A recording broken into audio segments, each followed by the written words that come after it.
Alright, so in the recent past, we've had fake hijab attacks, people falsely claiming that prejudiced folks are ripping off hijabs. We, of course, have Jussie Smollett and his fake hate crime. We had the Covington Catholic kids who were unjustly smeared for chanting "Build the Wall" and being aggressive, none of which actually happened, yet was reported on by the mainstream media. We had a waiter getting a customer barred by making up a story about the customer not tipping and supposedly writing on their receipt that they don't tip terrorists.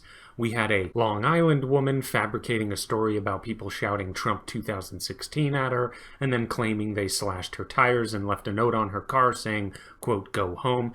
And she later admitted that she wrote that note and that she fabricated the whole thing.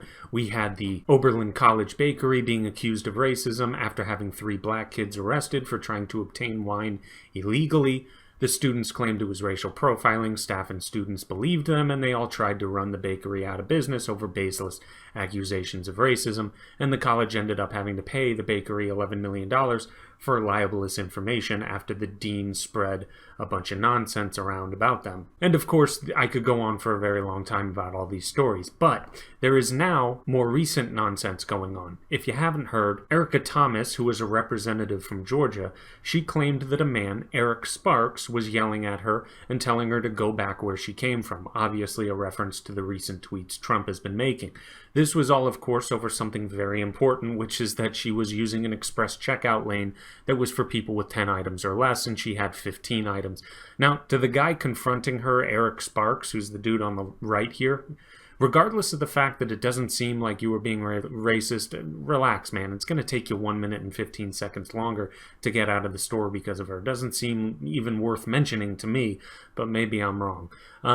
But unfortunately for Erica Thomas, this could have been a situation where some guy is truly overreacting to something trivial and she's unjustly getting the brunt of it.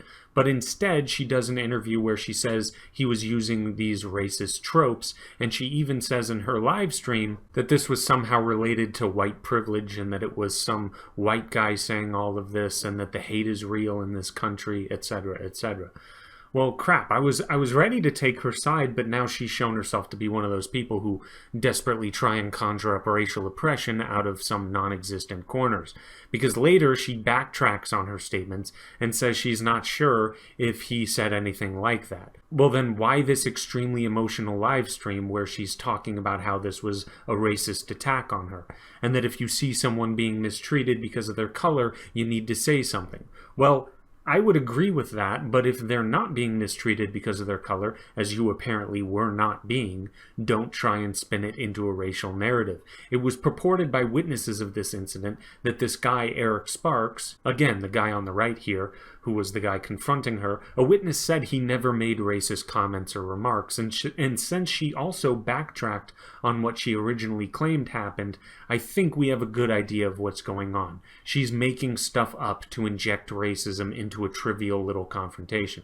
So when we are watching her live stream going on about white privilege, racism, and hate in this country as if it's an epidemic, we're essentially watching an actress here. We're watching someone act the part. We're watching someone who knows that there is political capital to be gained here if she can spin it into a racial narrative.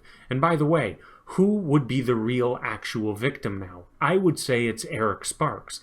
Being the, quote, victim of some guy confronting you over something trivial is one thing, but having your name dragged through the mud and being smeared with racist accusations is on an entirely other level than that. Eric Sparks, by the way, not your typical racist, it seems. This was a post from his Facebook defending AOC, Ilhan Omar, Ayanna Pressley, and Rashida Tlaib, and telling Trump he needs to go back to Germany and his Nazi roots. That seems like very strange behavior and very strange commentary coming from a racist in my book. But this is what you get when victimhood culture starts spreading and you pin someone's worth to how supposedly oppressed they are. It shouldn't shock anyone. But that's all for now. Like, subscribe, and share this video. And please take it easy.